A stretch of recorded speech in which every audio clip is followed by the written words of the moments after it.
মানিকগঞ্জ সদর থানার ভারপ্রাপ্ত কর্মকর্তা ওসি মনির হোসেনের অফিস কক্ষে অগ্নিকাণ্ডের ঘটনা ঘটেছে। প্রাথমিকভাবে ধারণা করা হচ্ছে বৈদ্যুতিক শর্ট সার্কিট থেকেই আগুনের সূত্রপাত। বৃহস্পতিবার বিকাল প্রায় 3:55 আগুন লাগার খবর পেয়ে মানিকগঞ্জ সদর ফায়ার সার্ভিসের দুটি ইউনিট ঘটনাস্থলে পৌঁছায়। প্রায় 10 থেকে 15 মিনিটের চেষ্টায় আগুন নিয়ন্ত্রণে আনেন ফায়ার সার্ভিসের সদস্যরা।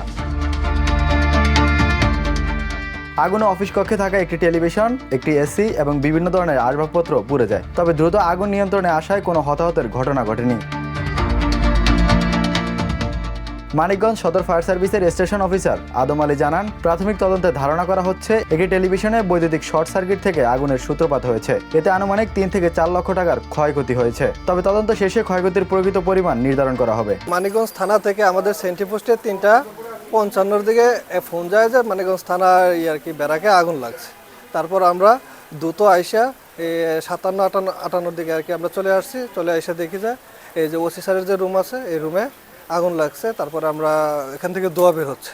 তারপর আমরা পানির পাইপ সেট করে এখানে অগ্নি নির্বাপনের চেষ্টা করে আগুন পুরোপুরি নির্বাপন করে দেখলাম যে এসি অথবা টেলিভিশন বেশি ক্ষতিগ্রস্ত হয়েছে টেলিভিশন। ওই টেলিভিশনের লাইন থেকে বৈদ্যুতিক শর্ট সার্কিটের কারণে এই আগুনটা ছড়ে। এদিকে সদর থানার ওসি মনির হোসেন জানান, তিনি অফিস কক্ষ থেকে বের হওয়ার কিছুক্ষণ পর আগুন লাগার খবর পান। ঘটনাস্থলে এসে দেখেন তার অফিস কক্ষের টেলিভিশন, এসি এবং অন্যান্য আসবাবপত্র আগুনে পুড়ে গেছে। তবে দ্রুত আগুন নিয়ন্ত্রণে আসায় বড় ধরনের ক্ষয়ক্ষতি এড়ানো সম্ভব হয়েছে। ঘটনার প্রকৃত কারণ এবং ক্ষয়ক্ষতি পরিমাণ নির্ধারণে তদন্ত চলছে। আমি অফিসে ছিলাম, অফিস থেকে মাত্র উঠে পুলিশ অফিসে গিয়েছি।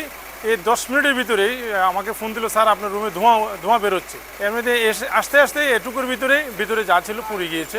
Desk report, the news.